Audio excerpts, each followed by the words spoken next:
Sorry for the late start, it's 10 minutes late, but the candidates had another forum at UTRGV this afternoon, and the traffic getting over here delayed them a bit, but we're ready to start now.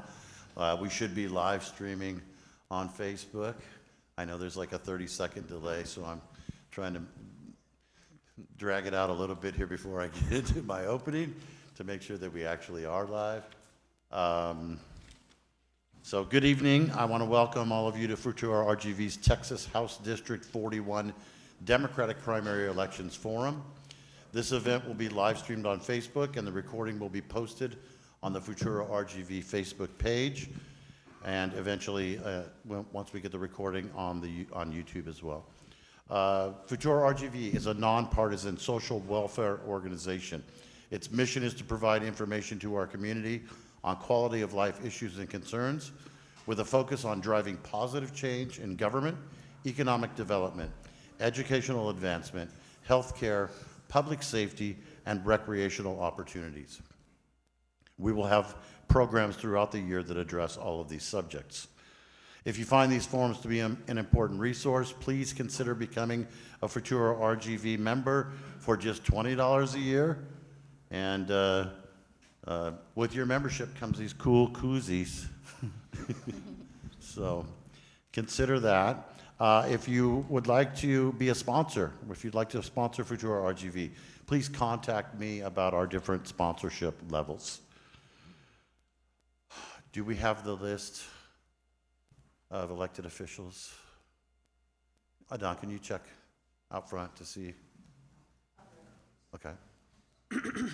I didn't grab the list. Don't want to forget anyone.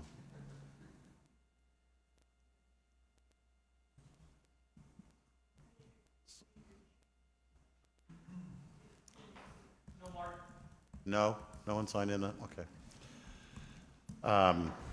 Yeah, my wife says I didn't introduce myself. I'm Mark Murray. I'm the president of Futuro RGV. But this forum is not about me. You didn't come to hear me. So, all right, so no one signed in as an elected official. We do have a current city commissioner on the panel. But Sebi didn't sign in as an elected official because he's a candidate, right? Okay. All right, so Dr. Solis, do you want to give a welcome to the college? You're good? All right. Well, I want to thank South Texas College President Dr. Ricardo Solis for attending tonight's forum. Thank you. I want to thank our sponsors for making all our events possible, with a special thanks tonight to South Texas College for being a sponsor host by providing this beautiful venue and technical support for tonight's forum. Our diamond sponsors are Clark Chevrolet, DHR Health, Rio Bank, Rhodes Enterprises, and Sam Garcia Architect. Our gold sponsors are L&F Distributors and Valley Land Title. Our silver sponsors are Frost Bank and Texas Regional Bank. IBC is a friend of Futuro RGV, and our in-kind sponsors are the Casa de Palmas Hotel by Wyndham, Copy Zone, CSL Productions, KC Advertising Specialties, and South Texas College. As president of Futuro RGV, I'm proud of the efforts of our board for organizing these events.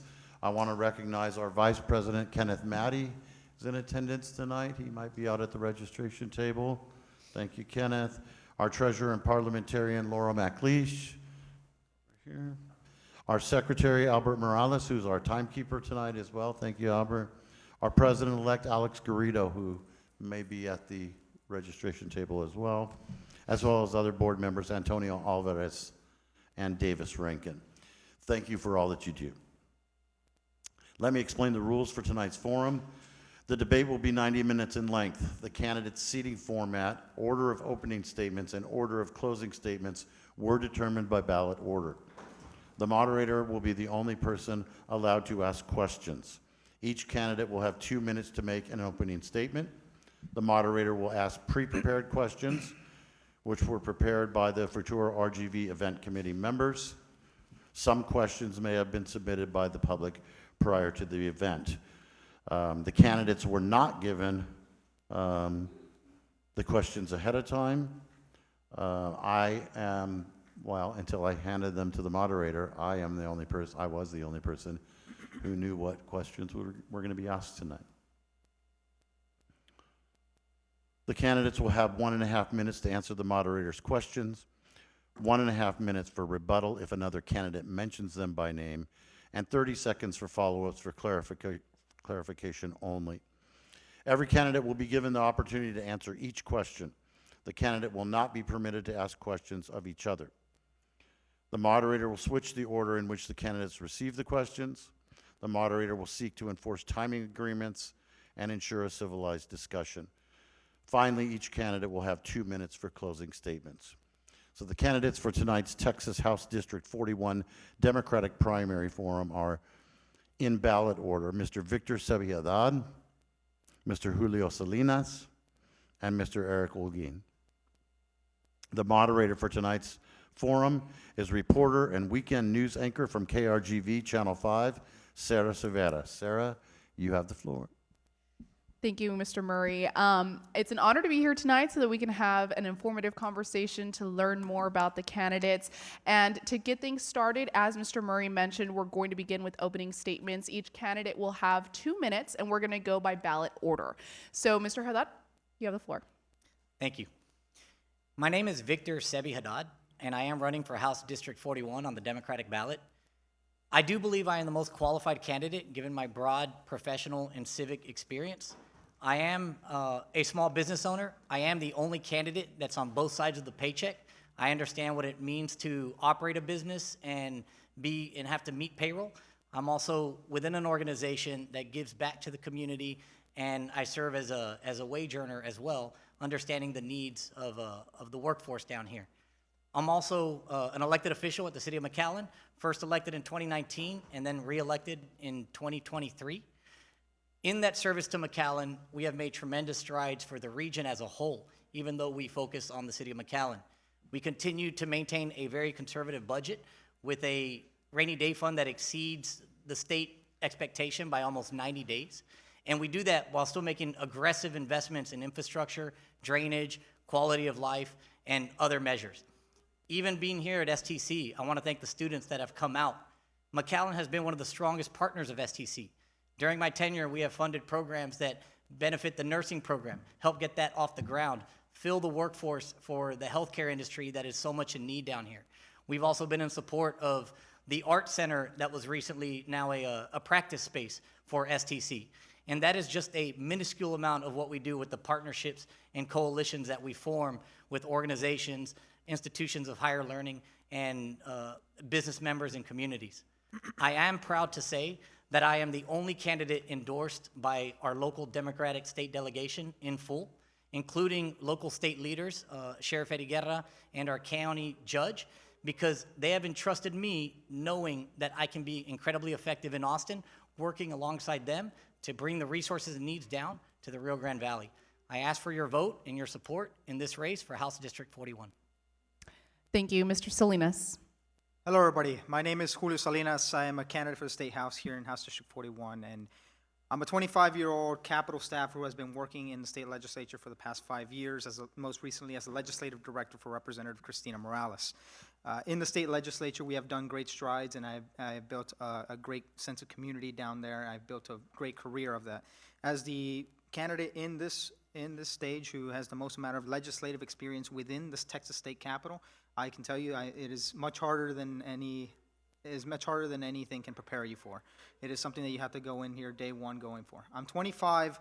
I'm also the Hispanic Caucus co-chair of the Texas Democratic Party, serving as one of the youngest elected party leaders in the entire state, in the entire country as well. And I've been a community organizer for the past 5 years. Sorry, for the past decade. We are right now at a precipice in this race. House District 41, I believe, will determine the future of the Rio Grande Valley going forward, who we are as a community, and it will be based upon what we have done, our records, what we have for what we want to do, and how we build going forward. So this race, this Democratic primary race, will be determined on records. And I'm here to talk about myself. I'm here to talk about who I am and what I choose. But I'd be remiss if I don't set the record straight. As it stands right now, there is a candidate in this race who is a longtime Republican. for the past 15 years. We'll get to what that means going forward, but what it means to me is I have been working not only in organizing, but also in the legislative front. I am proudly endorsed by more state house representatives than any other person on the stage. I have built a massive coalition of people all across the state, from Dallas, Houston, Austin, and I want to bring the Rio Grande Valley, the values of the Rio Grande Valley, and I want to bring that up to Austin so that we can never be ignored. Thank you. Thank you, Mr. Holguin. Yeah, well, thank you, STC and Futuro RGV, for putting on this forum. My name is Eric Holguin. I'm running to be your next state representative for District 41, of course, on the Democratic ticket. I work for a national Hispanic civil rights organization right now called Unidos US, formerly National Council La Raza, and I'm their Texas policy director. So I've been in charge of Texas policy in the Texas Capitol for a number of sessions, ranging on issues from healthcare, education, higher ed, housing, economy, immigration. So I've been in the weeds of doing policy work for well over a decade. I've also done work up in Congress on these same issues, but also on veteran healthcare. I was part of the small team who helped get the largest veteran healthcare bill signed into law, called the PACT Act, in 2022, where now 5 million veterans across the country are getting healthcare because of that bill, tens of thousands of them right here in the Rio Grande Valley. And so I'm running because we need someone who's going to look out for our working class community, someone who's going to actually fight for our community and speak up whenever wrong is being done.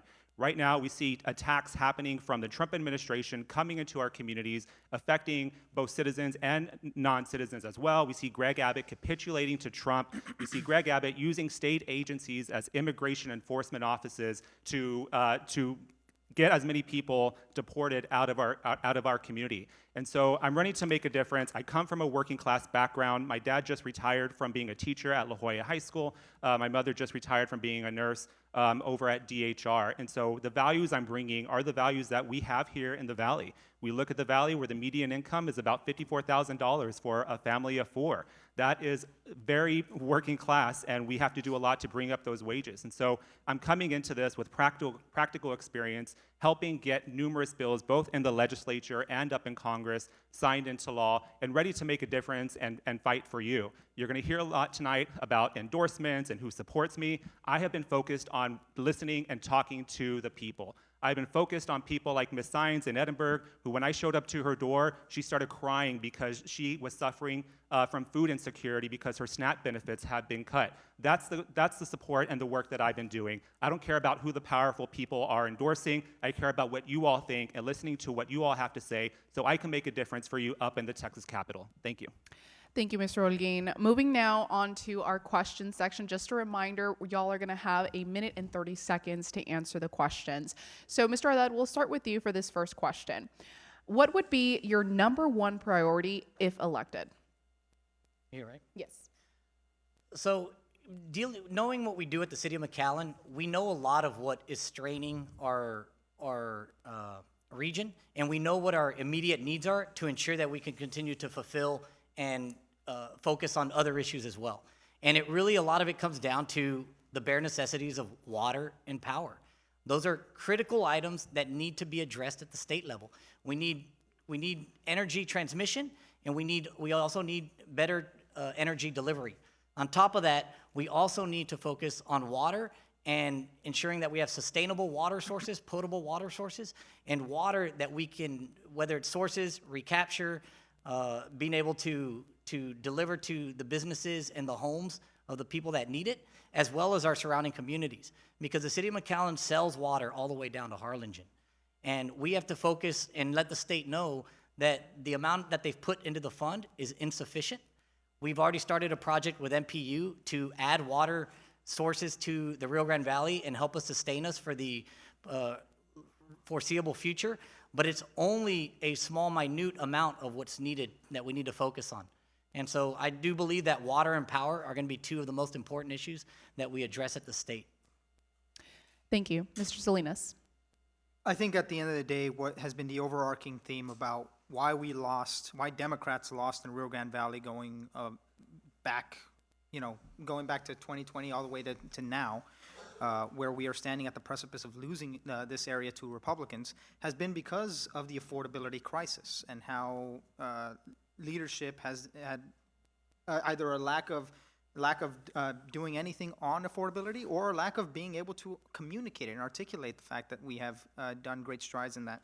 So the affordability crisis will be the number one topic that we're going to do, and that is multi-pronged.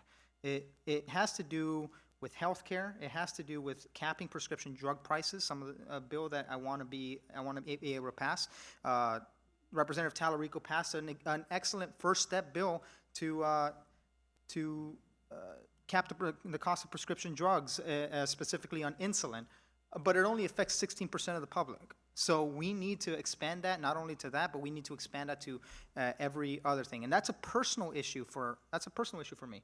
My family, like many families within the RGV, are facing an exorbitant amount of money that they have to put in their prescription drugs, and that is something that I want to tackle in the state legislature. That's something I know I can work for.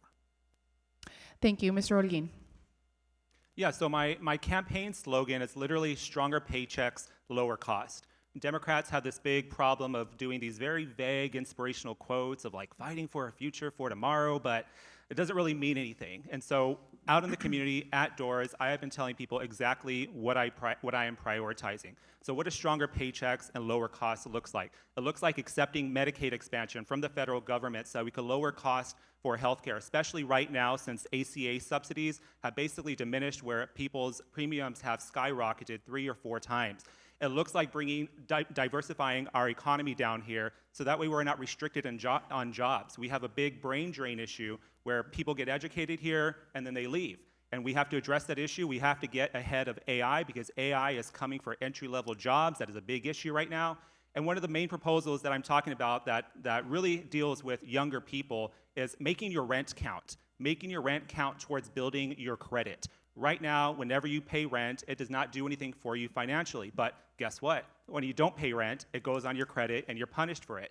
And so I want to draft a bill day one in the legislature to make sure that your rent starts being counted towards building your credit. So that way we get your credit rating high, we get interest rates low for you, and we set you on a path towards home ownership. So that way whenever it comes time to buying a home, you've already shown mortgage lenders that you are a responsible person for paying rent on time. And funny enough, on that issue, I actually got an email today from a member of Congress here in Texas that wants to implement that at the federal level. So I'm going to start working with her quite literally immediately to try and get this done at the federal level. So again, lowering cost and making sure that your paychecks go farther. Thank you. Moving on to the next question, Mr. Salinas, we'll start with you. What about your education, experience, or personal qualities makes you the best candidate to represent District 41? Absolutely. As somebody who has both organizational and legislative experience, more extensive than the other candidates in this race, I can tell you that this is a very important topic for me. I'm a proud alum of UTRGV and the University of Texas, where I studied economics. And I studied economics because I knew that the system that we were going down, the path towards wealth inequality, was untenable. We are seeing that right here, where housing is first-time home buyers' average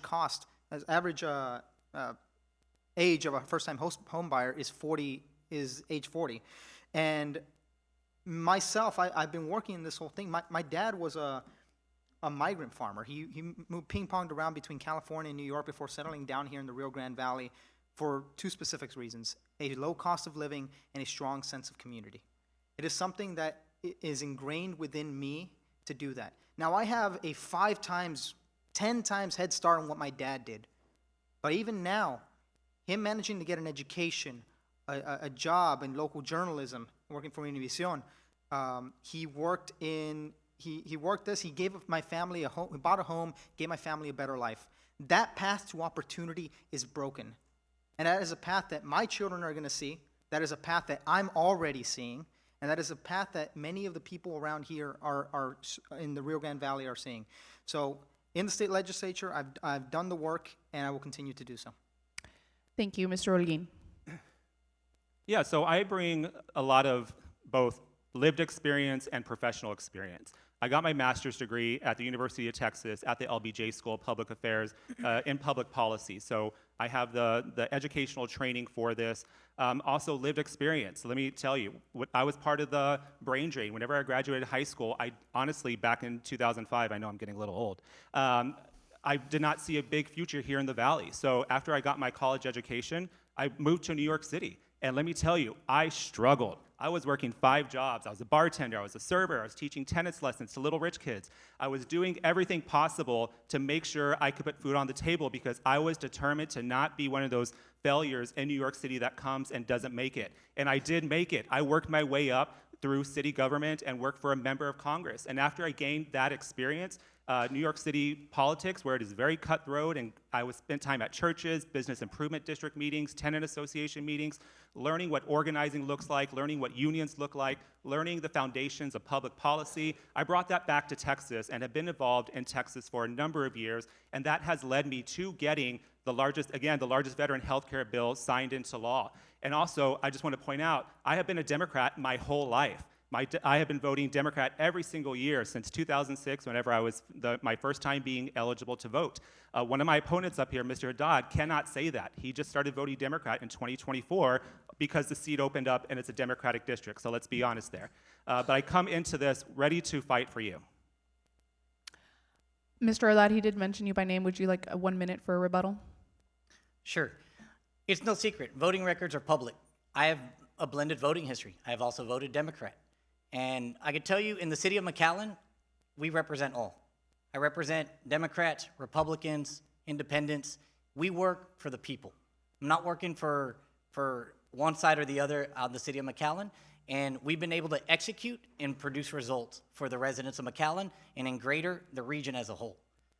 You have to reach across the aisle. When you get to Austin, the Democrats are in the minority. You have to reach across the aisle. You have to work with the Republicans. You have to ensure that you have coalitions, that you have the framework, the teamwork, and the expertise to get that done. That is why, even with my blended voting history, the entire Democrat delegation and almost entire local leadership of the entire Rio Grande Valley, from municipalities, cities, to local ISDs, support me because I have been effective. I have proven results. I'm not running on promises. I am running on results.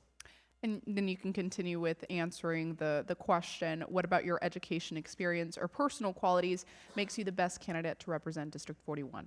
So I graduated St. Edward's University with a computer information systems degree. I'm a very focused, in the weeds kind of guy, very detail oriented, and I like being granular. With that degree, I am also endorsed by Action 314. If you're unaware of who they are a group that focuses on endorsing STEM-based candidates that utilize science and proper decision-making for the needs of the community. And typically, Action 314 is fighting against a lot of the regulations related to the federal government and the state government when they're not utilizing science to make proper decisions. Being in city government and being a 20-year banker and being a small business owner, I'm proud to say I'm a jack of all trades and sort of master of none. But I have worked with everyone throughout the community, every type of industry, every type of business owner, every type of constituent. I am on the streets. I have always remained accessible, and I have been with the people, and I have been with the companies, and my time serving on the McAllen Economic Development Corporation, my time on the Foreign Trade Zone, there's a reason my elected body at McAllen made me president of TML Region 12. There's a reason I was selected to be a director at TML at the state level. And that is because we execute and we get things done. We produce results for the region, and that's what it's about, is ensuring that we bring the resources and needs down to the Rio Grande Valley. Moving on to the next question. This next set of questions is going to focus on education. Mr. Holguin, we'll start with you for this one. Public schools in District 41 face teacher shortages, high turnover, and growing student needs. What specific legislation would you support to improve teacher retention without diverting funds from private school vouchers, or to private school vouchers, excuse me? Can you say that second part again? Yes, so what specific legislation would you support to improve teacher retention without diverting funds to private school vouchers? Yeah, so back in last year in 2025 in the legislative session, I did a town hall here in McAllen with Representative Tallarico on the harms of school vouchers and the damage that they're going to do to our public schools. Let's be clear here. Republicans, Greg Abbott has been determined to destroy our public schools as much as possible, even including right now attacking our teachers for speaking out and participating in the protests that are happening across the state because of the ICE rates. Our teachers need a lot of help. They need a significant pay raise. You're going to hear similar dollar amounts, $15,000 to $20,000 a year on pay raises. We need protections for them. We need to make sure that we're cutting bureaucratic red tape that helps keep them in the classroom. Like I said, my father is a retired educator, so I lived with a teacher. I know the struggles that they go through. And teachers just want to be there to teach and help kids prosper. And so we have to make sure that we're doing everything possible to ensure our teachers are thriving and not being targets by Greg Abbott and Dan Patrick in the legislature. Thank you. Moving on to Mr. Haddad. Yes, it is true. The voucher was a complete scam on the citizens of Texas, and it is something that we have to fight against. So the arguments of public education and vouchers continue to get blended when really they should remain as two separate items, because the public education system should not be held victim or subject to what happens on the voucher program. I think we need to focus on sunsetting the voucher system and ensuring that it hopefully dies. And what we also need to do is, with that being unlikely with a Republican-led state, we need to focus on limiting it and ensuring that we bring up the equity, that if there's going to be more money to vouchers, then we need the same amount of dollars to the public education system, if not even more. Our public education system is incredibly underfunded. Teachers do need an across-the-board pay raise. We need to also focus on support staff, custodians, bus drivers. They're also being left behind. And we need to ensure that anything that they want to accomplish on the voucher system, there's equity in the public education system. It is not held up to the same accountable standards. They do not have to provide the same level of services. And it's plain and simple. Public dollars deserve public transparency. Thank you. Mr. Salinas. The flagship policy proposal of my campaign has been a $15,000 raise for teachers. But that also means fully funding schools, and right now our schools are not being funded to the proper levels. We need a $20 billion injectment into our schools here, so that we can have that. Not only that, one of the things that nothing prepares you for a state in the state legislature for the 20-hour committee hearings on the public education committee, like I was able to do, fighting against this voucher scam, fighting against all of these big things. I also fought for bilingual studies programs. This is actually very personal to me, because when I was in the first grade, second grade, third grade, I didn't know how to read English. My first language was Spanish. And it is personal to me that our teachers were overworked at that time, and they still are today. Nothing has changed 20 years later. So I'm here fighting for those investments into bilingual education, special education. We need to extend pay raises. We also need to expand the curriculum so that we can, so that teachers can be able to teach locally about what it is that they need to talk about. That's how we get retention for teachers over here. I also fought for a reciprocity bill that allows out-of-state teachers who want to teach here in Texas to come over here at an easier pathway to get certified. Thank you. Moving on to the next question. Do you all think that school vouchers foster educational opportunities or undermine public education? Mr. Haddad, we'll start with you. The way it's established and set up, it's deliberately set up to undermine public education and to continue draining the public education system. And that is because it is not at par with the same expectations and requirements that are set for the public education system. Any diminishing enrollment at the school district is very difficult for the school district to cover the operating costs that don't go down proportionally. They also are not required to report. They're not required to maintain the same testing standards. They're not required to have public forums or debates. Their salaries are unlikely to be public, like we have in our superintendents or in our other school systems. They don't have to provide bus service. They don't have to provide the same meal service. They don't have to provide after-school care, special needs. So while the access to a voucher to get you into a private education seems possible, it's only going to benefit those who have the privilege of transportation, who have the privilege of being able to buy uniforms, who have the privilege of being able to get picked up at 3:30 without any after-school care, and who don't need special services. Until all that is brought up to par in equity, the voucher program is going to completely drain the public school system. And that is the intent of our state government. Thank you, Mr. Salinas. I agree. The state government has been making a drain upon our public education. This has been a long-time project of the Republican Party since at least 20 years ago. Since Greg Abbott got in, that has been his major stance on these things. What we need right now is leaders who have been able to fight these voucher scams. And right now it's $1 billion. Tomorrow will be $7 billion that we're going to be investing in these areas. I intend on making sure that bill gets sunset, that whatever funding goes into it gets zeroed out in the next budget cycle. And make no mistake, this is a project of the Republican Party, and not only at the state level, but at the federal level.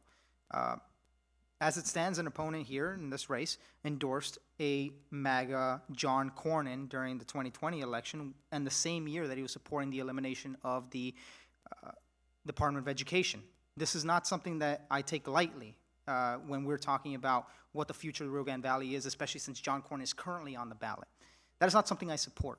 So we need to make sure that our funding for public schools gets set. And right now, that is a $20 billion injection from the state government. Right now, our surplus is currently at $30 billion. We have the money to do so, and we need to do it fast. Thank you. Mr. Holguin. Yeah. Just for clarification, I was not the person that supported John Cornyn, so just put that out there. So I've been intimately involved with fighting the school voucher scam for a number of years. Aside from the town hall that I held with Representative Talarico, in 2023, I held a legislative briefing with almost 100 Texas legislative offices, members, and their staff to educate them on the harms of school vouchers. I brought in Save Our Schools Arizona and the Florida Policy Institute, because both Arizona and Florida have some pretty bad voucher programs, Arizona being the worst, to where the state is essentially starting to go bankrupt because of that bill. Right now in Texas, they're starting to release the numbers on who's actually applying for these school voucher bills. And 95% of the people applying for this school voucher scam are people who are already enrolled in private schools. So we're seeing essentially people who could afford private schools, they're getting a $10,000 cute little discount to their private education, and we're going to start seeing private schools start to raise their tuition to get that $10,000 extra. If we're not able to sunset that bill, which I promise to fight for as well, we need to put some severe guardrails around it. If you're getting public taxpayer dollars, you need to be held to the same accountability standards as public schools. Financial transparency, testing transparency. Right now, private schools do not have to show the state their testing scores or their financial scores. So we have a lot to do. Did I run out of time? Oh, okay, stop. All right, thanks. Well, he did address me, and Holguin made it clear it wasn't about him. So, Okay, 1 minute rebuttal. so I think he's referencing probably a campaign contribution my father had made to John Cornyn. We have the exact same name. No one up here endorsed John Cornyn, but I will say this: John Cornyn, historically, at different times and for various measures, especially healthcare, has driven millions of dollars of resources and helped this area tremendously in certain regards. I have no problem giving credit where credit is due when legislators, congressmen, or senators do the right thing or bring resources to the valley. And I will happily criticize them on positions they have today or positions they take or what they might be if they're taking positions today that harm our region.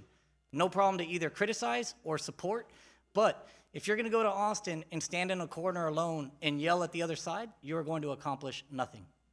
Clarification? Okay, 30 seconds clarification. As a clarification, this was not your argument in our first UT-RGV debate that we had. You clearly just tried to downplay it. This was not something that you denied. And I just invite the people just to look it up. If it's not the case, well, then I'm wrong. Look it up. Sebi Haddad, John Cornyn, endorsements, if you would like. Okay, moving forward on to the next question. This set of questions focuses on healthcare and public health. Mr. Salinas, we're going to start with you with this next question. District 41 has high rates of diabetes, obesity, and limited access to specialists. So what concrete steps would you take at the state level to improve healthcare access in the RGV? As mentioned before, capping prescription drug prices is the first step here. the first step from Representative Tallarico's bill that capped prescription drug prices for insulin only affects 16% of the population. And we need to expand that to be universal in that regard. I also want to expand it to several other prescription drug prices, including EpiPens, by the way, which is a massive drain on those who have allergies here. Right now, in this state where we are facing the highest woman mortality rate, we need to focus on preventative health care. For every dollar spent on preventative health care, we get a little bit under 10 back in costs that would be incurred later on. So my focus will be to talk about nutrition programs. It will be talking about preventative healthcare, especially with breast cancer screenings all across the area. I want to make a big difference in that regard. I want to expand Medicaid. Medicaid expansion is something that we need to do right now at a time and at a place. The Republicans have tried to repeal the Affordable Care Act 70 times since 2010. That is a massive travesty that we need to fight against every single time. And if we have the free money right now coming in from the federal government, we need to take it because we need it. In this time, when we are the most underinsured state in the entire country, that's what we need. And we need leaders to do so, to stand up that way. Thank you. Mr. Holguin. Can you repeat the question? Sorry. Absolutely. District 41 has high rates of diabetes, obesity, and limited access to specialists. So what concrete steps would you take at the state level to improve healthcare access in the RGV? Yeah, so there's a lot that we could do at the state level. Right now, through my work, Unidos US, where we put out a report basically saying, well, not basically saying, straight up saying how for almost 20 years in a row, since most of y'all were born or little children, Texas has been the #1 state in the country for having the most uninsured children in America by double percentage points. This is a healthcare crisis that is happening in front of our eyes that I'm sure people in here may have experienced directly themselves. So what are we going to do about it? We're going to accept the Medicaid funding. That's $11 billion a year that the federal government has been trying to give the state of Texas since 2013, essentially, so that way we could put more people on Medicaid, get people on Medicaid. These are people who make too much to qualify for Medicaid, but don't make enough to get their own private insurance. Also, when it comes to applying for Medicaid or healthcare assistance, there is so much bureaucratic red tape BS that Greg Abbott and Dan Patrick put in front of everyone, where parents have to constantly keep renewing paperwork. If they move, they have to do all these changes of addresses.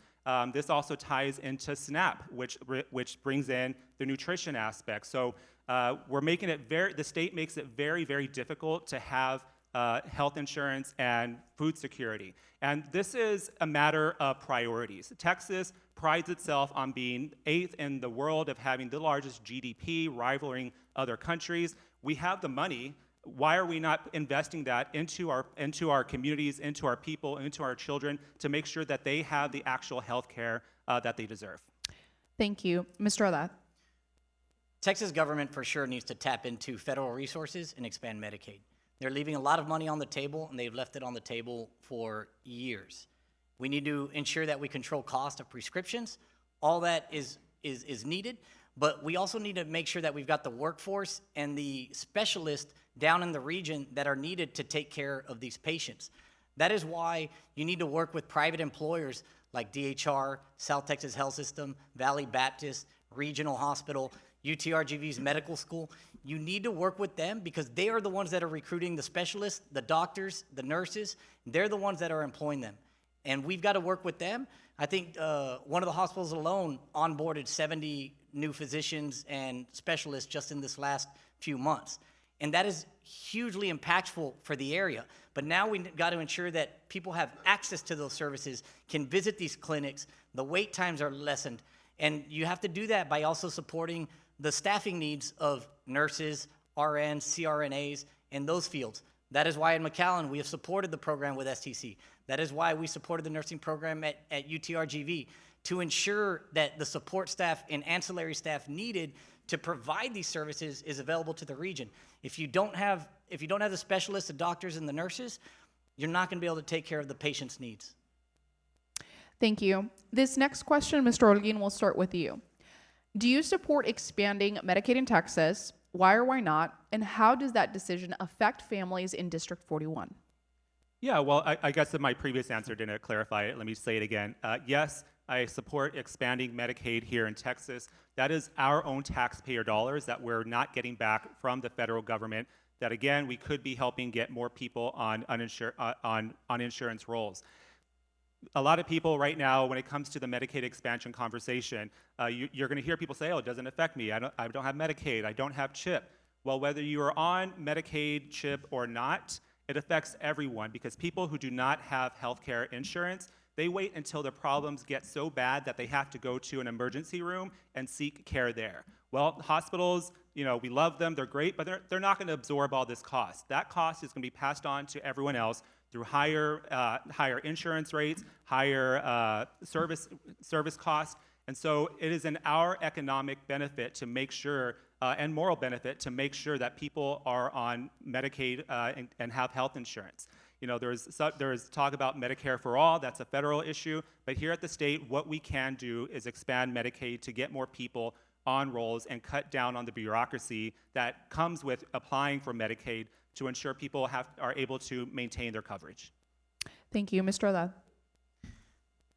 I fully support expanding Medicaid. I think mentioned that in the answer before.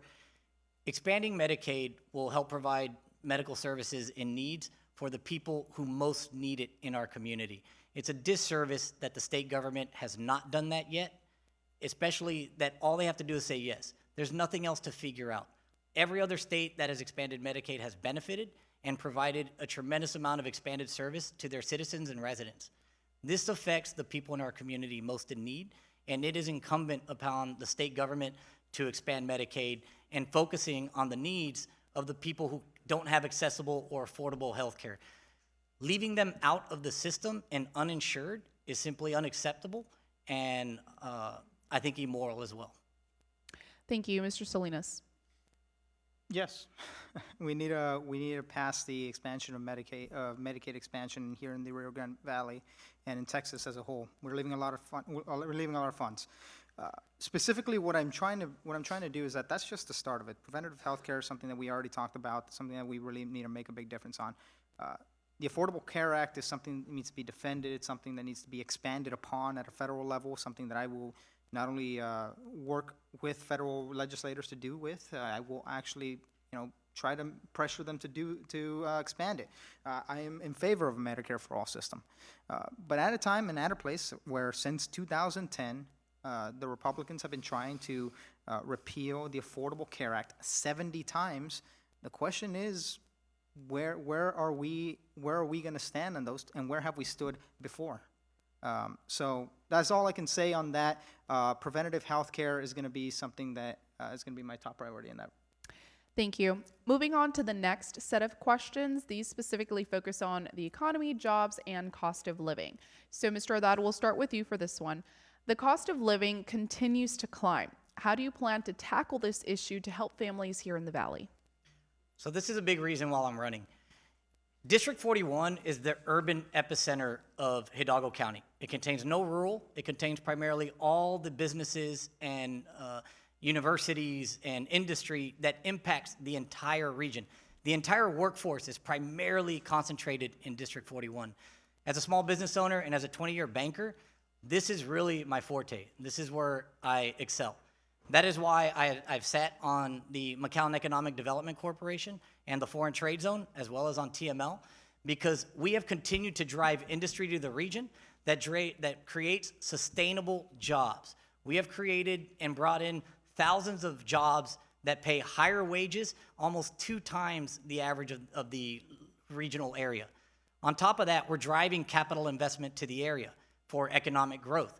That provides work for our contractors, that provides work for tradesmen, that provides work for ancillary industries like concrete and steel and the suppliers.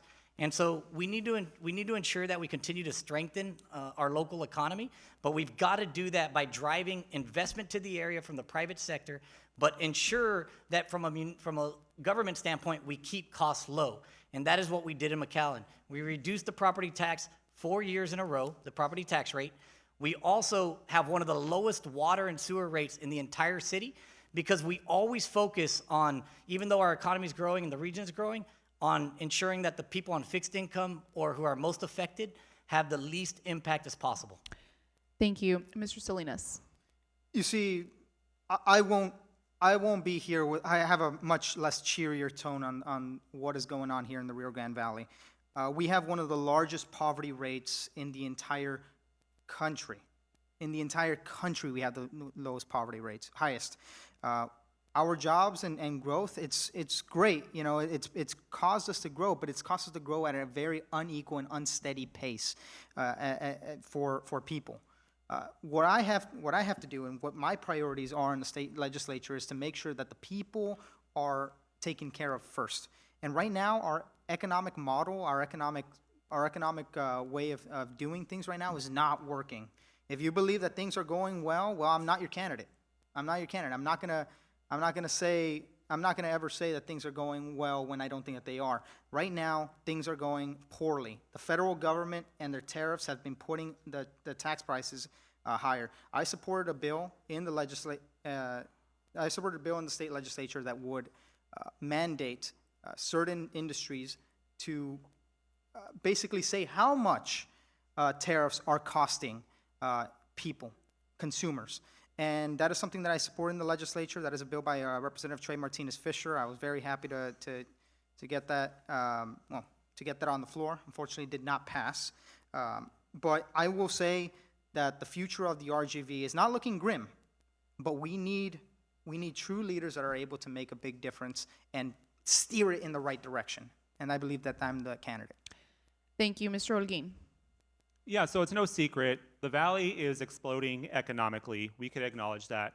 But we also have to acknowledge the huge income gap here in the Valley that's happening as well. This district, the average income for a family of four in this district is about $54,000. I don't know who could live off of that with the prices these days. So we have to take action to make sure our paychecks are stronger and we can lower costs. What does that look like? One, we need to raise the minimum wage. The minimum wage has been $7.25 since I was in college back in 2006, and get people higher wages. That's one big issue. The other one, when it comes to pricing, what we're seeing right now across the country, here in the state and a lot of our stores, is called dynamic pricing. Basically, where AI is deciding prices in real time based off of how much you're worth, how much you make, what time of day. We have to regulate pricing that's happening here in Texas to ensure that dynamic AI pricing is not being determined on how much we pay for a loaf of bread or how much milk we get or how much gas we get. There's a lot that can be done to lower prices here. We just have to have the spine to be able to go in and actually regulate a lot of the industry that's putting a lot of weight on us. Because if we look at the profits that a lot of the corporations are making in this country, it is beyond ridiculous, and none of that is coming down to any of us in the terms of wages and benefits. Thank you. This next question, Mr. Salinas, will start with you. How will you attract higher paying jobs in the RGV while also ensuring it's not just outside companies that benefit? Absolutely. That's a great question. The answer to that question is multi-pronged. One of the biggest projects that I've worked on in the state legislature during the when I was working in the transportation committee specifically, is the high-speed rail program that could possibly be coming down here to the Rio Grande Valley. I want to connect Laredo all the way to Brownsville, and then from Mission to San Antonio and Monterey. We can actually do this. We can bring in the investments down here to make this economy explode unlike we have ever seen it before. Connecting the Rio Grande Valley to the rest of the state will cause an economic boom even before the first spike is driven into the ground. It will create something like that. I also agree that we need to go into renewable resources. One of the biggest bills that I will be supporting in the state legislature, continuing on the legacy of Representative Bobby Guerra, is to bring in the geothermal energy initiative down here to the Rio Grande Valley. We have a hot spring here. We can bring jobs and infrastructure and green energy to the Rio Grande Valley. We can power the entire valley and export power. That includes investments into solar and wind. And that's something that I'm going to be working for in the state legislature. That's something that I think will bring a lot of investments and jobs all over the place, specifically here. Good union-paying jobs as well. That is going to be my intent. Thank you. Mr. Holguin. Yeah. So we have to diversify our economy. We have to bring in more sectors, not just the sectors we have now. We have to get ahead of, again, get ahead of AI, because AI is starting to eat up a lot of entry-level jobs that a lot of students just like yourself are trying to get into. We cannot be overtaken by that. Again, we have a huge opportunity to get clean energy jobs here. For those that work in oil and gas, a lot of those skill sets and trades are actually transferable over to green energy jobs. And so whenever we talk about jobs of tomorrow when it comes to green energy, we need to stop talking about them as if they're tomorrow. They're actually here right now, and we need preparing our workforce for them. We also need to ensure that we're training our students to have careers, that people who are going into vocational careers, that they have sustaining careers once they hit 45, 50 years old, because we need to teach leadership skills, communication skills, interpersonal skills, executive skills. We need to develop a student as a whole so that way their economic prospects last beyond 15, 20 years. It goes up until adulthood and senior citizens as well. Hopefully you don't have to be working when you're senior citizens. But we have a lot to do, and I think we kind of agree on getting the economy going here so that good jobs come. Thank you, Mr. Haddad. So this is exactly the type of work that we've been doing at the McAllen Economic Development Corporation, is driving the right types of industry down here to diversify the workforce, to create a new sector of jobs, to provide a different level of income that people have available to them. And on top of that, also with a lot of those entities or attracted companies come professionals, engineers, or people of different backgrounds that also come and contribute and bring their families to the region. Doing that is one of the things that we should always focus on as a region, but I think the question was a little more tailored to how do we keep the dollars with the local workforce and ensure it doesn't just go to corporations, correct? Right, so ensuring that residents here are benefiting, not just outside companies benefiting. That's right. And so whenever we ever did like 380 agreement, which is basically an incentive agreement, it was an earn to receive. We never wrote out a check to a company unless that money had already been earned and put into the coffers. And we had job requirements, wage requirements that were set above the standard of living that we have here in the Valley to elevate the jobs across that sector. We've also established a tremendous amount of programs that support small business and provide them incentives to beautify their storefront, to be able to generate more clientele, to be able to do marketing, because we want to also support the local small business. That is really I think the culture of our city is a lot of the small business and the local small business owners that keep this economy thriving. Moving on to the next set of questions. These specifically focus on infrastructure, housing, and the environment. Mr. Holguin, we'll start with you for this one. Other than hoping for a tropical system to fill our reservoirs, what can you and the Texas legislature do to resolve the RGV's water scarcity problem? Yeah, so water is a huge problem right now. It's going to become an even bigger problem in the future. There's a lot of talk of saying Mexico needs to give us the water from a 1944 treaty. Mexico doesn't have that water. And so we have to be realistic about how we're going to move forward. A lot of the groundwater that the state has historically relied on is just not existent anymore. So we're losing cheap water. That is one of the big issues right now. And so one of the alternatives that has been circulating out there and is starting to develop here in South Texas is desalination plants. This is basically where you bring ocean water, cleanse it, get all the brine and everything out, and then you have water. The thing with that is we have to make sure if we're going to be implementing desalination plants that we're doing it from an environmentally friendly perspective. Up in the Corpus area, there's a big fight to get a water desal plant done, but the big issue is industry wants to put that brine into the bay, which will hurt the estuaries and ecosystems there.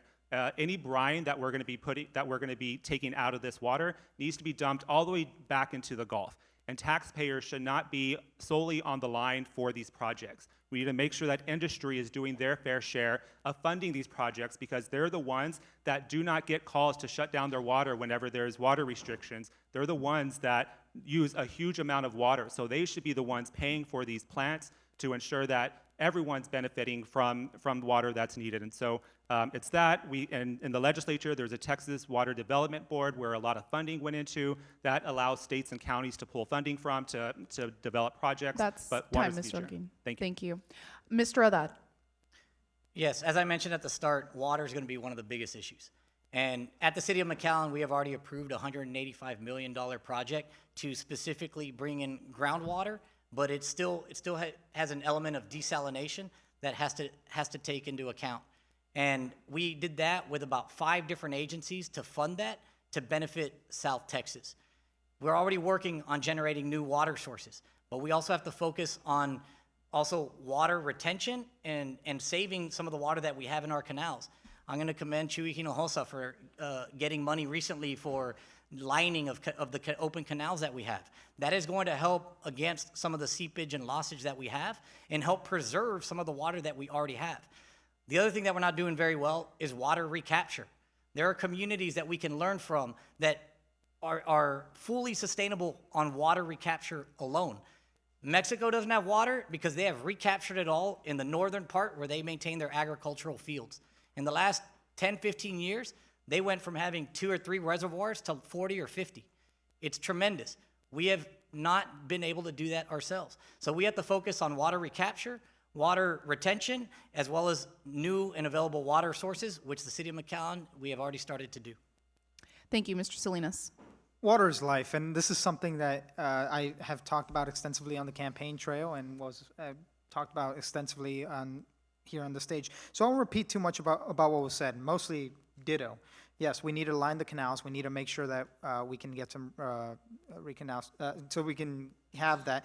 A lot of it goes through seepage and evaporation. I think that the desalination plant, as it stands currently, is a little bit more expensive than we want it to be when we're looking at what we try to do. So we're trying to get, in the state legislature, I know that we're trying to get a lot of investments from the Japanese and how they have been doing desalination plants that at a much cheaper, lower cost rate than the ones that we are implementing here in the United States. So that is something that we really need to do. That's something that I have been talking about in my socials, Julio for RGV, FORGV. Feel free to take a look at that. But water is going to be one of the biggest crises going forward. It is the, we also need to take a really good look into agriculture and how we practice our agricultural, how we practice our agriculture, how much water we're using in that regard.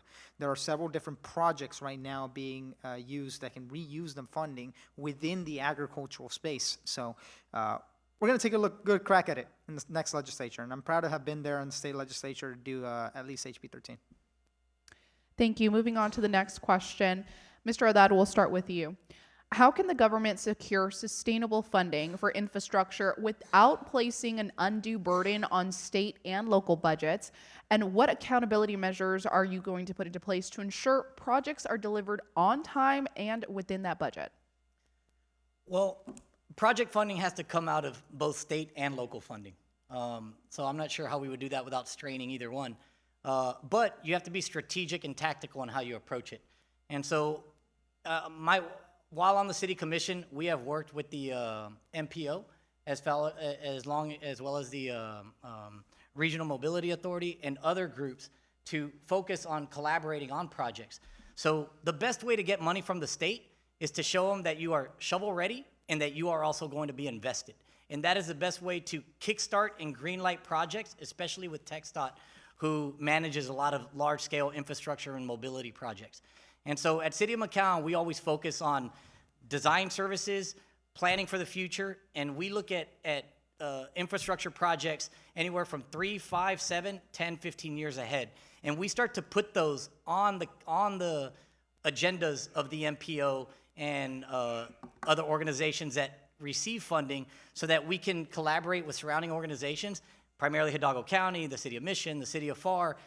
The best way to get large-scale infrastructure projects is to do it together and to plan accordingly and to show the state that you're already willing to invest with them, and they will greenlight it.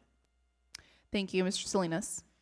As it stands, where we stand here, I'm the only candidate in this race who has worked in the budget, specifically in the Transportation Committee. No other candidate in this race can tout the amount of successes that I've had in the Transportation Committee getting funds to Texas. $230 million in grade cross separation, something that we very highly negotiated in the budget, that I was involved in budget discussions with. This was something that was incredibly important for the future of the Rio Grande Valley, and I think it was something that was incredibly important for the rail safety going forward, setting up the infrastructure for a new future here. I agree that we need to have a very robust plan. The short-term plans between 1 year and 5 years, but the long-term plans and the unified plan that you see through TxDOT, and that in 20 years. All this to say is that one of the biggest ways that we can get investments is absolutely right. It's also trying to get grants from the federal government. It's negotiating the amount of funds that we need to make so that the federal government can give us the funds that they already promised to us. We have that with the high-speed rail program. We have a pretty good agreement that the federal government would place 70% of the funding if we put 30% of the funding. But that has to come from us. That has to come from us in the state legislature, and we have to bring it forward. So working in the state legislature, specifically in the Transportation Committee, a committee that I will request in the state legislature when I get there, is something that Thank you. is very important. That's time. Mr. Holguin. Yeah, so a lot of infrastructure funding can come from our federal government. Under President Biden, we had Build Back Better, and we also had a large infrastructure funding bill to where billions and billions of dollars were allocated across the country to invest in infrastructure projects. Unfortunately, the rollout and the implementation of that funding was at a very, very slow rate. In comes the Trump administration, where a lot of that funding essentially has been cut off. So it's important that as a state representative, you're working with your congressional delegation, you're working with your U.S. Senate delegation, and doing the work up in Congress as well to advocate for those federal dollars to come down to invest in our local infrastructure. You also work with the Army Corps of Engineers up in the federal government as well to build important programs. And so there's a lot of mechanisms at the federal government that can be done, but of course at the state level, without applying too much pressure on our budgets, we have to be smart about our dollars and make sure that we're prioritizing our community here in the Valley, because the Valley has become an economic engine of trade and growth, and we have to make sure that people are paying attention to what we're doing down here and invest in us. Thank you. This next question, Mr. Haddad, Mr. Salinas, we will start with you. Should available funds be spent on new large-scale flood projects or on fixing maintenance issues on the existing systems? I think we don't have to overhaul the massive systems we already have. We have the funding to repair a lot of what we have. So the funding that we need to bring forward for, you said flooding infrastructure? Yes. So when it comes to large-scale flooding projects, do you want to focus on spending funding on current projects or fixing existing system issues? Well, I know how much backlog is. I understand how much backlog is, and we were just talking about the unified plan. That's a 20-year thing. These infrastructure projects, they don't come in through overnight. So what we have to do is, it's a little bit of both, but I think the majority of what it is take what we have, improve it, and then also put in different new projects into developments where we're at high risk. When we're at a 100-year floodplain here, where we need to basically take that. We have massive amounts of billions of dollars in damages every single year because of flooding, and what we need to do is be really strategic with where and how fast our funding can get to places like these.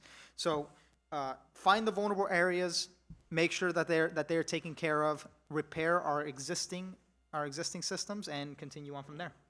Thank you, Mr. Holguin. Can you repeat the question? I'm sorry. Yes, absolutely. So should available funds be spent on new large-scale flood projects or on fixing maintenance issues in existing systems?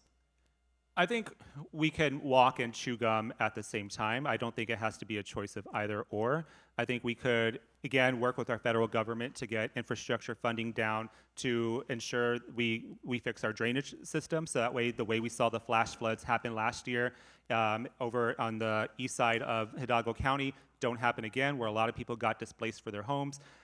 We could do both, as long as we're being smart with our resources, getting federal dollars, doing public-private partnerships wherever we can to get some of this fixed. We have a lot that we can do. We just got to be creative and responsible with how we spend our dollars. Thank you, Mr. Haddad. The answer is it depends. So you have to look at the overall needs, and you have to create a list of which areas need mitigation, which areas we need expansion, and which areas need remediation. And at that point, you prioritize those. You put them in a list of critical, necessary, low priority, and by doing that, you're able to determine where you need to allocate your funds to have the greatest impact on the community. And I think that's really where you measure it. Which one of the solutions is going to have the greatest impact on the surrounding community or our water issues as a whole? We have to remember that a lot of the systems that are connected are really owned by the irrigation districts, who are open canals, cracked, have not been updated since the 20s. And so it's very difficult because a lot of times the municipalities are the ones providing the push water for those systems into the larger scale systems that the county typically manages. And so you have to work with the county and the surrounding cities from a regional standpoint, because a lot of times cities will say, we have flooding over here and we have flooding over here, but everyone's working disconnected and setting dollars aside for projects that could be better aligned if they focused and they looked at it together from a regional plan, from a regional flooding plan. Address the issues in that regard, and you'll have the greatest impact on your local community. Thank you. This next set of questions is going to focus on the border, immigration, and public safety. So, Mr. Olguin, we'll start with you for this next one. District 41 residents live the realities of border policy every day. How do you distinguish between border security rhetoric and policies that improve safety and the quality of life for residents? Can you say the question one more time? Yes. So how do you distinguish between border security rhetoric and policies that can improve safety and quality of life for residents? Yeah, so rhetoric, I'm sorry, am I understand? I just want to make sure I understand. Yes, Border yes. security, So essentially, like, how are you able to ensure, because a lot of the times when it comes to border security, there's a lot of rhetoric versus the actual policies, Got it. right? Okay, Rhetoric. cool. Yeah. Sorry. No worries. Sorry for misunderstanding. A lot of the rhetoric that we see at the national level is very harmful to the policies that are being, is very harmful to our communities. A lot of the work I do is on also immigration policies. And so we can be smart about protecting our border, but we don't have to be cruel and inhumane the way we're seeing right now. We see Operation Lone Star having been in effect for a number of years, costing $5 billion and being a huge strain on our resources here in Texas. That's something that I just don't support. You know, we could have responsible immigration reform, but we just have to be humane about how we treat our community. And so we're looking right now what ICE is doing to our communities, and it is absolutely abhorrent, inhumane, cruel, and probably flat out illegal. And so we have to make sure that federal government, that state government is not acting as immigration control offices in the state of Texas. Right now, we see Greg Abbott using state agencies to act as immigration reform, not just DPS, but also Texas Health and Human Services Commission, Texas License Department and Regulation, where they're basically saying, hey, if you want your barber's license renewed, you got to show us that you're a U.S. citizen. If you want to get your food benefits, you got to show us that you're a U.S. citizen. If you want to get housing, you got to show us proof of legal residency. And so we're seeing a lot of very cruel policies being enacted by the state government, and we need to do a lot to stop that. Thank you, Mr. Haddad. Yeah, so border security, border infrastructure, investment in border infrastructure is really border security. That is why at the city of McAllen, we have invested over $85 million at the Ansel Duas Bridge, because when you're providing solutions that are tech-based, new technology, new resources for our law enforcement and our CBP, that allows the economy and the relationship between Mexico to continue while also providing the needs of the security at the border. And our neighbors here in the region, everyone in this room benefits greatly from the daily crossings. Yet we don't have the burden of providing trash and sewer, street maintenance, lighting to all of those people that come over and spend their dollars here in the United States. We have a huge economic impact, but we have to remember these people are also our family. These people are our neighbors. This is the community. We are a border town, and we're a proud border town. And so I always try to focus on border infrastructure as providing border security to get the state to understand that they need to invest in our ports of crossing. They need to invest in infrastructure on those regards, because that helps us drive more people over here. That incentivizes the industries to utilize our crossings, and that keeps our relationship with Mexico and the people crossing over in a positive light. But I do believe that a lot of the national rhetoric has bled down, and unfortunately our region is highlighted in a negative manner. Thank you. Mr. Salinas. When it comes to border policy down here, what we have to understand is that right now, the rhetoric and the policy are one now. It is whatever it is decreed by Tom Homan, Kristi Noem, and the federal government, Donald Trump, Greg Abbott. They have created a rogue federal system, a rogue immigration system from a federal government that's gone rogue. And the state government has been completely complicit in this thing. It's no longer just about rhetoric anymore. It's no longer about just the $6 billion.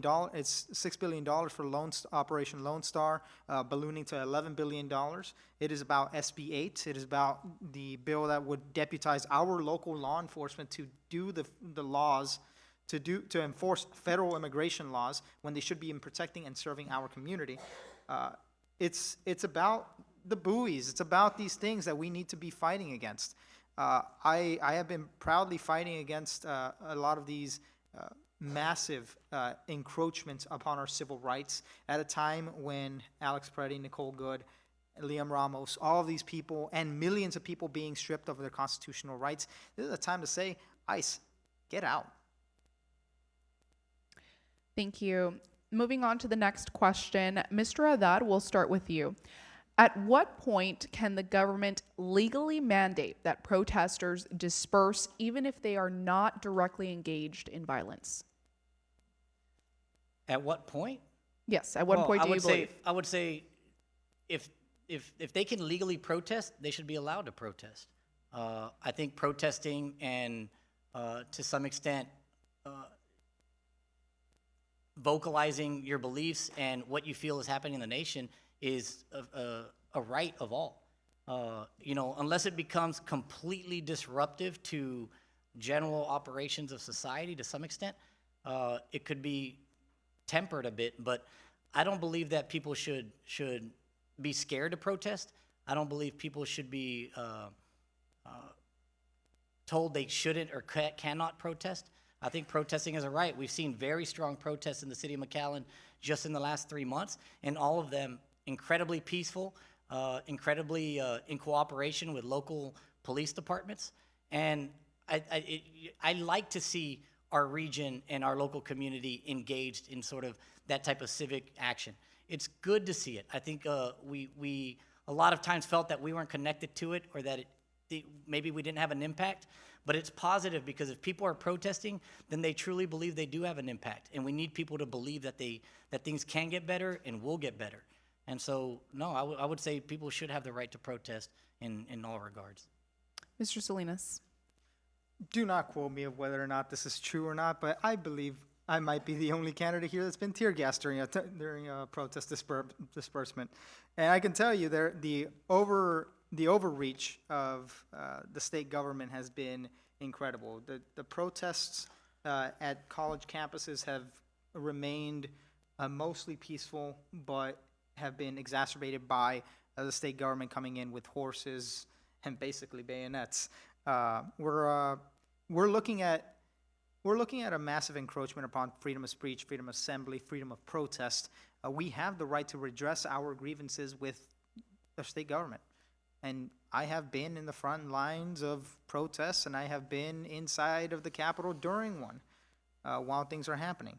So all this to say is that maybe there are some times where, as soon as we start disrupting the peace, that's when things can be dispersed.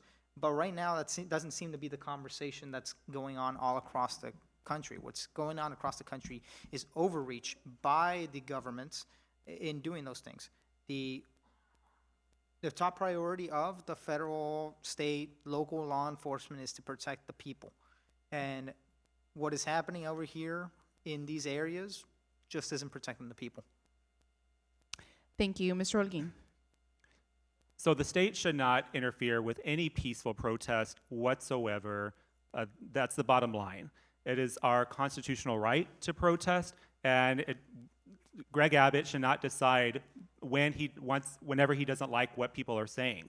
What we're seeing right now, where Greg Abbott is targeting school districts who are allowing their students to protest, getting a specific commissioner in the Texas Education Agency to investigate teachers who participate or encourage protesting to strip them of their credentials is just absolutely disgusting and abhorrent. Everyone should have a right to protest, voice their opinion, and that right should not be decided on one person or a few people who are just basically big crybabies right now because they're being called out for what they're doing to our communities. And so yeah, state should not be interfering with any protest whatsoever. Thank you. Moving on to the next set of questions. These focus on representation, accountability, and values. Mr. Stolides, we'll start with you for this one.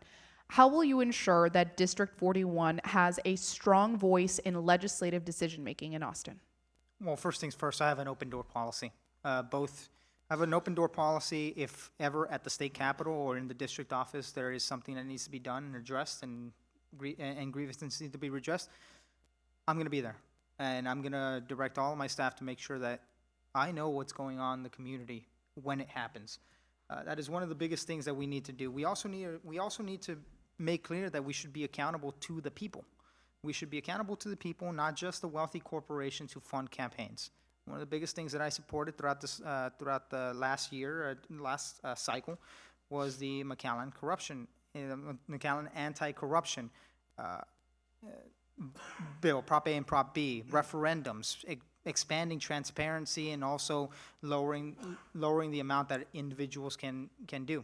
That is something that I not only want to do at the local level, but at the state level, where it is a much bigger issue when we don't have any caps on what individuals or entities, that includes PACs, that are putting money into these campaigns. That is something that I want to be able to do. To redress the people is to be able to say them in the face that I am for you, I am taking no corporate PAC money, I have managed to raise a good deal of amount with small donors at a time. We need all the help that we can get to make a big difference everywhere that we go. That is my policy, and I will continue that policy. Thank you. Mr. Holguin.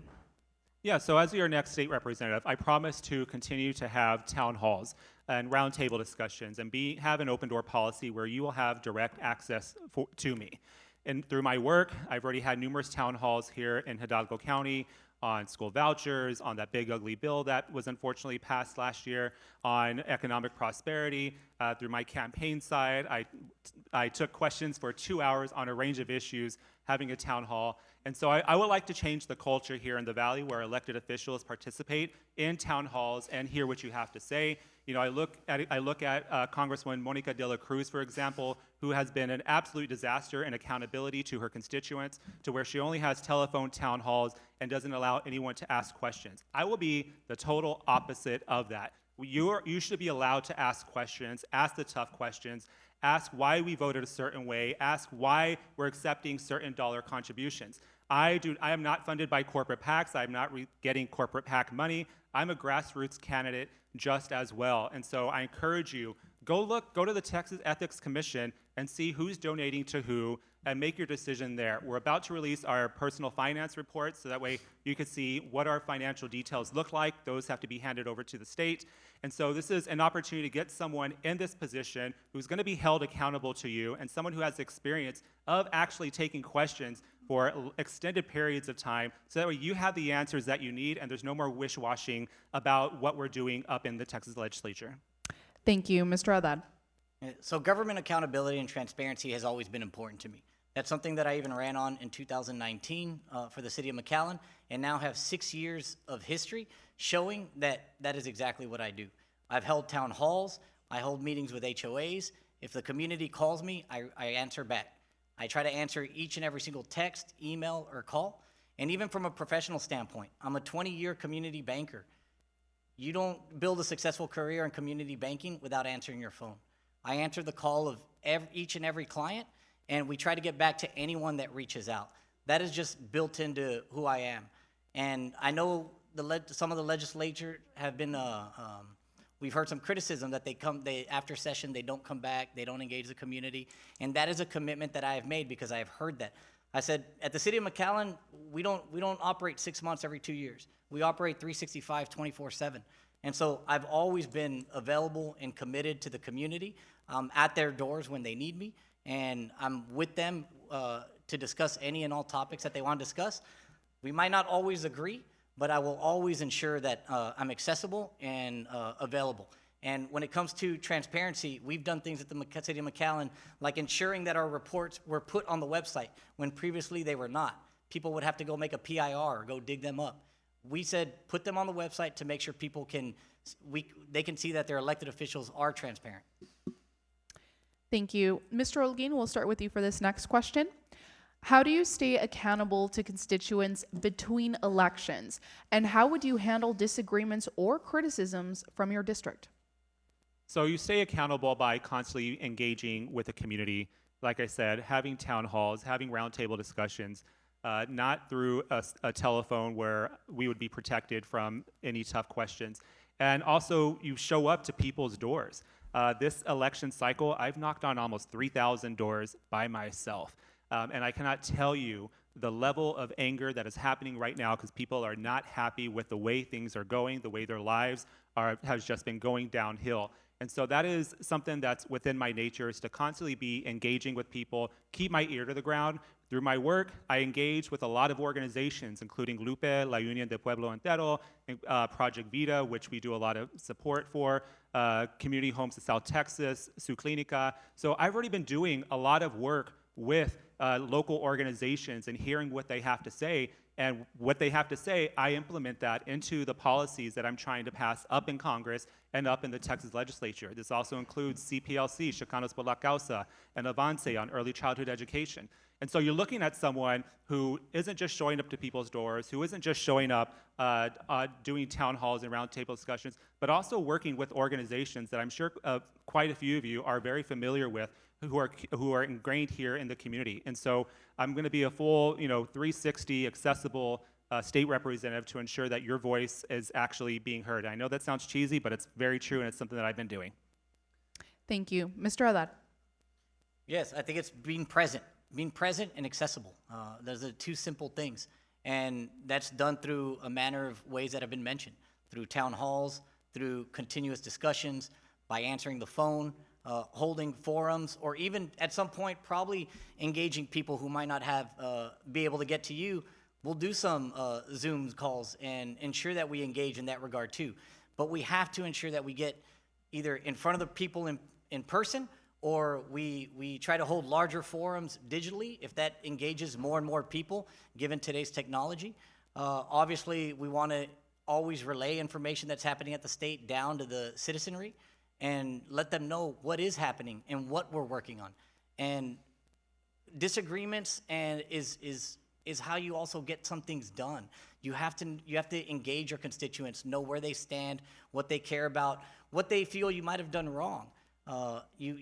That's how you learn as well, and you learn how to move forward in that regard, is by listening to your constituents and seeing how you can improve as well. Because I don't ever believe that I know everything or that I can accomplish everything, but I make a commitment to listen to them and make my best effort to follow in the needs that they're looking to accomplish or what's important to them. Thank you. Mr. Salinas. You're gonna have to repeat the question for me. Yes, no worries.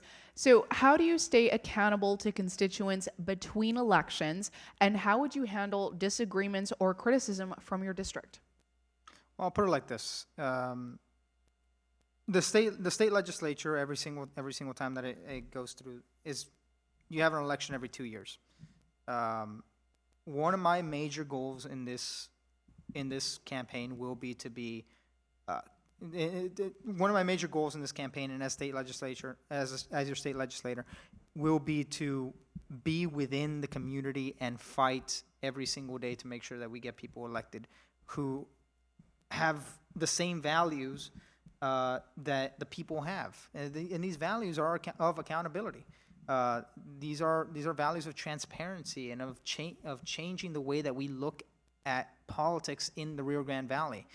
Unfortunately, we're staring down the barrel of the same old, same old. This is the policies that have been killing this economy. These are the same policies that have been going down the path of us as Democrats losing these regions because we haven't shown up. We haven't been able to be transparent, and we haven't been accountable to the people.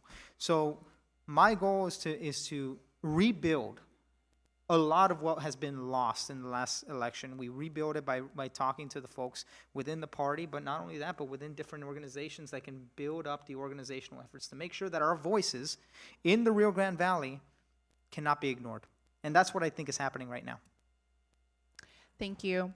Mr. Haddad, you'll start for this next question. What does success look like after your first term? And how should voters measure whether you have truly delivered for the district? Well, I think there's also there's always a focus on what dollars did you drive down to the region, what investments or projects were you able to get the state to invest in that will help the area progress. That's the obvious, but I think a lot of it is how we protect public education, how we fight against what's happening at the border, how we ensure that this area remains an area of strong voice with dignity and respect at the state legislature. I think those are critical items. And one thing I've learned at the city of McAllen is we, at one point when I first came in, used to monitor about 100 bills that sort of directly affected certain things. We now have the city attorney's office monitoring over 300 to 400 bills each year because we're looking at it from a broader perspective, and we're not only looking at things that we need, we're looking at things that we have to fight against. And some of the biggest victories is what you stop, not actually what you bring down. And so you have to look at it from that regard because there are thousands and thousands of bills filed and only a few pass. And a lot of times the biggest victory is what you never hear about. It's what we stopped. And so I think you need someone up there that understands that, has done the work, has monitored bills, and worked with the state delegation to ensure that our priorities are heard and that they're met. Thank you. Mr. Salinas. I couldn't agree more. I couldn't agree more with the fact that that right now, as it is, our community is under attack. Our successes can be measured by what we've stopped into the legislature. But I can tell you this: I'm the only candidate in this race that has passed, that has killed bills through the legislature through reading the rules and procedures. I have managed to. I have a deep understanding of the rules, procedures, the rules, procedures, and precedent going through the legislature. I'll give you this example. SJR 87 was a bill that was trying to pass through the legislature that would have denied bail to all undocumented immigrants. It was a travesty of a bill. Many, unfortunately, of this delegation in Dow County voted for it. But it was a bill that needed 100 votes to pass through the legislature because it was an SJR. This bill procedurally had one tiny hiccup that I managed to exploit, and that was something that I immediately called the House Democratic Caucus office and said, "You need to do this. You need to do this." And that phone call delayed that bill for at least 2 years. I'm going to fight in the next session, and I assume I'm going to fight in the next session after that. But the successes that we build upon that, we can also, as a person who's worked in the legislature, I've helped bring funds to the economy, and I've helped bring legislation passed, including a Small Business Saturday bill that saw the first Saturday of every month as Small Business Saturday. Thank you. Time. Mr. Holguin. Yeah, so there's a story that your success is measured as a freshman legislator, that you're not going to get any bills done. I reject that. I've been part of getting numerous bills done through coalitions and also directly as well as an advocate on the advocate side. I've helped kill bills back in 2021 whenever they were trying to erase minority civil rights icons like Dr. Hector P. Garcia and Martin Luther King from our textbooks. I helped fight against the school voucher scam. So yes, we can stop bills where we can, and then we could also make advances where we can. So again, we could walk and chew gum at the same time. What I also view as success is also what kind of coalitions are you building? Who are you working with? What kind of organizations do you have relationships with to help you advance those priorities? I have relationships with organizations on education, on healthcare, on housing. It's how I've gotten a lot of this work done and actually gotten bills signed into law. So coming out of the legislature, yes, we want to have those wins on funding for the district. We want to have some bills done. We want to stop the harmful stuff. But what are we doing to prepare for the next session where we're going to be a little bit more senior and have a little bit more say in the legislature? We cannot come in this alone with just our local delegation. It requires a lot of people to get bills across the finish line, because guess what? Those people are going to be the ones going office to office to office, like I have numerous times, to get your legislation across the finish line. So it's coalition building as well. Thank you. This next question, Mr. Salinas, will start with you. In 2023, HB 8 changed community college funding from being based on enrollment numbers to performance-based funding. Has this changed positively or negatively impacted community college funding and success rates? Yeah, I don't think so. I think that we're looking at performance-based funding for certain schools and higher education. I think has been a failure. I think we're seeing what it does not account for. HBCUs that, for example, have been historically targeted under such regimes and such doctrines in law. I think that a lot of schools like UTRGV and STC, who are largely majority Hispanic and has a very large population of poor folks enrolled in these systems, have been not conducive to a lot of performance-based things. So when we need to change in SB 8 is I think that we need to make sure that we're accounting for said things, accounting for certain changes in the way that we look at things, and that's the way that I'm going to be fighting for. Mr. Holguin. Can you repeat the question? Yes, absolutely. In 2023, HB 8 changed community college funding from being based on enrollment numbers to performance-based funding. So has this change positively or negatively impacted community college funding and success rates? To be quite honest, this is something that I would need to look more into. And that's one of the things that you do as a legislator. You're not going to know every single subject and know the answer to everything. That's where coalitions come in to do that work to help educate you on this perspective. So it is working with the STC board, working with UTRGV, working with TSTC, even though they're over on the Cameron County side, and hearing what kind of impacts they're having, what kind of impacts those funding decisions are having on their institutions. And that's what I come to bring to y'all. Direct honesty. Sometimes I'm not going to know full well on the impact of a certain bill, but I do promise to do better, to listen to the people who are being impacted and making sure whenever decisions are being made that they're being made with me having had heard directly from the people that are being impacted by it. Thank you. Mr. Haddad. Yes. So the first thing you want to do is obviously reach out to the presidents and the trustees of the higher ed and the institutions to determine what their needs are and how they see the funding being most impactful, because you do not want the institutions of higher learning to have to change how they operate to continue to figure out how to acquire the funding. That could be taken away from the caliber and the quality of the class or structure that they're already providing. And obviously, every institution operates in a different environment. Some in lower income, some in rural, some in highly urban, dense, higher income areas. And so it would lead to advantages and disadvantages for the funding mechanisms. Some of them would struggle more to meet some of these metrics that some other schools might not. And so I think on the surface level, you know, we see this bleeding a little bit into talks for even ISDs, and it causes a tremendous amount of disparity. So you've got to be careful that you're not undermining the institutions or the school systems that are having to provide a tremendous amount of more services to a different type of demographic. Thank you. We have time for one last question. So Mr. Olguin, we'll start with you.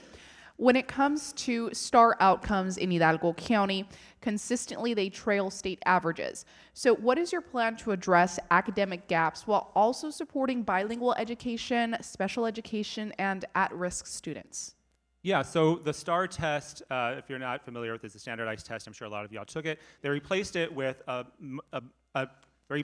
another system where you do more testing at the beginning of the year, middle of the year, end of the year. We're testing our kids to death, and it's putting a lot of testing anxiety, mental health problems that we're seeing across the state with this testing. When it comes to bilingual education, if you look at PSJA has one of the best SEALA biliteracy programs in the state, to where students are encouraged to ensure that they come out learning a second language, predominantly Spanish, so that way they get that on their high school diploma because they are able to read, write, and speak Spanish fluently. We need to expand that program across the state to ensure that all our ISDs, especially here in the Valley, are SEALA biliteracy certified.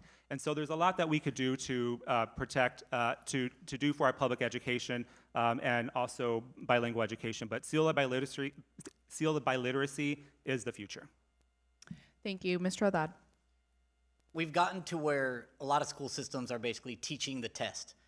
It's forcing us to go away from critical thinking or deeper personal skills that could be addressed with the kids and the students. I believe it's putting a lot of strain on both the teachers as well as the kids on taking these tests. So I think testing to some extent has to be rebalanced as to how we use it and how we use it as a measure for the schools. But it's similar to what we say where it's changing the way the school is operating, which is causing negative repercussions on the children. They're not actually retaining or learning more by testing more. And so, you know, we can see from a lot of different models, even if you look around the world, you see a lot of ISDs or school systems that get away for years, even in early ages, from testing at all. And they focus on other skills, and they focus on ways of socializing the kids and teaching them in ways that gain confidence, produce personality skills, so that when they start to enter a testing phase of education, they're a lot better suited and are able to handle it a lot better. So I do believe there's a tremendous amount of reform that is needed in that regard. Thank you. Mr. Salinas. I agree. One of the things that we need to do is get rid of the STAR test. That is a bill that was promised in the last session, and unfortunately that bill was, as Eric said, completely botched and split into three. And one of the biggest things that we need to make a big difference in terms of how we overhaul our bilingual education systems. This is something that affects me personally as a person who came into school only knowing Spanish. I could have been left behind. Your language development stops. Your language development, if you reach the third grade and your language development hasn't reached a proficient score, you are at a high disadvantage. And this is a bill that Representative Bobby Guerra, hopefully my predecessor, has worked with and has passed through the state legislature. And I was really proud of that. And I want to continue in that work. Unfortunately, it did not pass through the Senate. We'll make sure to pass it through the Senate in the next one with my good friends, hopefully with Senator Taylor Ramett in the next session. And we'll see what we can do with that whole thing. We need to overhaul we need to overhaul the way that we view education. And one of the biggest things that we were talking about in terms of AI is a fundamentals first approach, where the first part of the semester should be completely pen on paper analog. Learn the fundamentals first before you can incorporate anything when it comes to AI or computer systems. That's something that I'm going to be working for in the state legislature, and I hope you'll join me. Thank you. We're moving now on to closing statements. A reminder that closing statements are done by the order on ballot, and you'll have 2 minutes for closing statements. So, Mr. Haddad, we'll start with you. Okay. Since I am closing first, I'll address a couple items that my opponents will likely defer to. We've had plenty of debates, and they try to dismiss some of the support that I've gained, but I continually mention it because I'm very proud of it. To gain the trust of the state delegation as well as the number of local leadership is very humbling, and they trust me for a reason, because I've been effective in office, I've worked with them, I've been at the state level, and I've been able to build coalitions, the partnerships, and establish the right relationships to be effective. That is why they have entrusted in me. I commend the endorsements that my opponents have, but their endorsements are not accountable to the voters of Hidalgo County. Every single one of mine is, because that is who I have been working with. We have mentioned campaign finance. I have outraised almost all 5 opponents that I have between the other side and this side. And all of those have been by individuals, small businesses, some companies, doctors, attorneys, people in the community, but over 90% of my donations come from the Rio Grande Valley. 90+% of the donations from my opponents here at this table come from outside the Rio Grande Valley. It tells you who the Rio Grande Valley is supporting and who has built up the relationships within the community.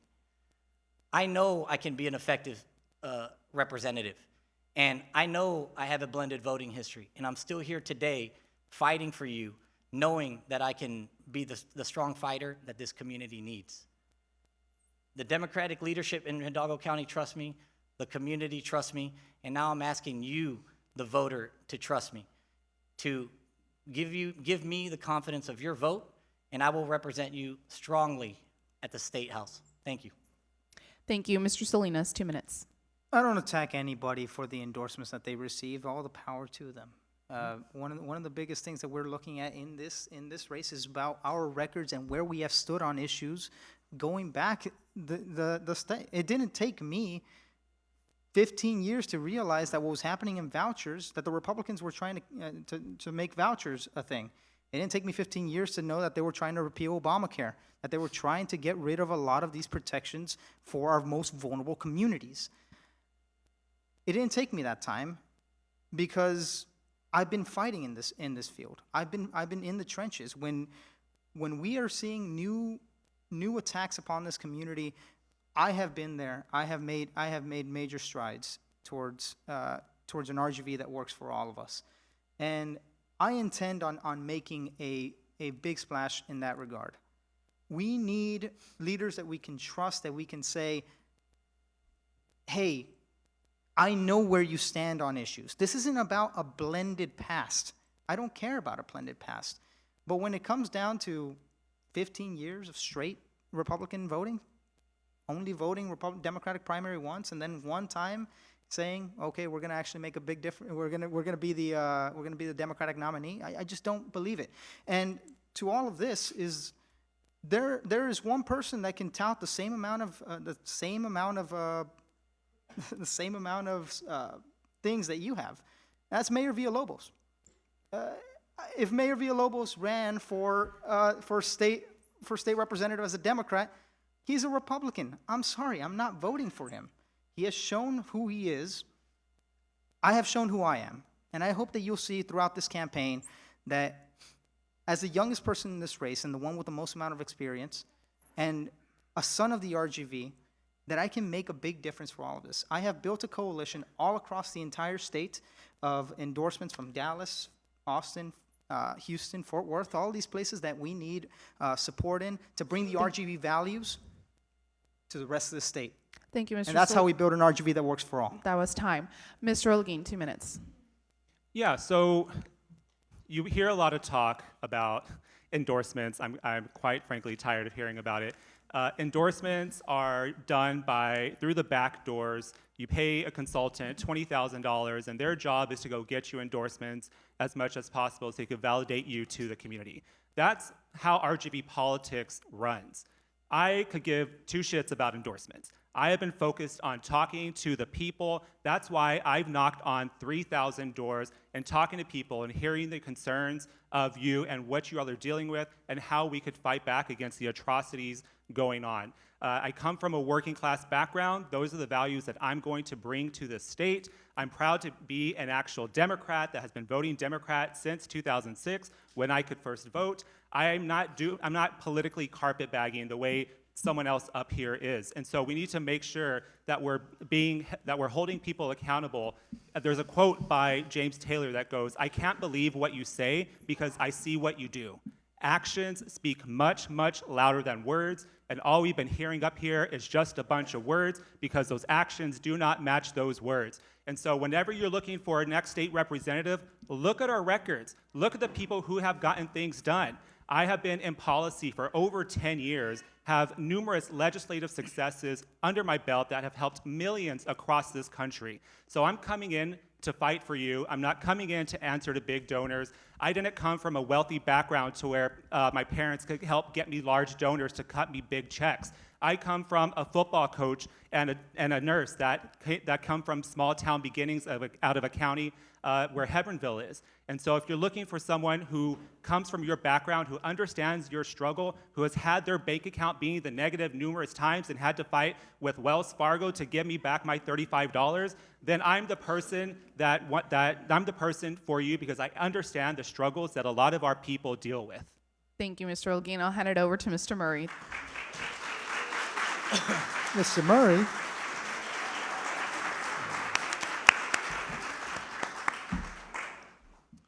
All right, thank you. Once again, I want to thank our sponsors. I also want to thank the candidates for providing an informative debate. Finally, I want to thank our audience, especially all the students who showed up tonight. Thank you guys for showing up. Informed voting is essential to a thriving democracy. Don't forget that early voting takes place from Tuesday, February 17th through Friday, February 27th, and Election Day is Tuesday, March 3rd. Make your voices heard by voting. Thank you, and good night.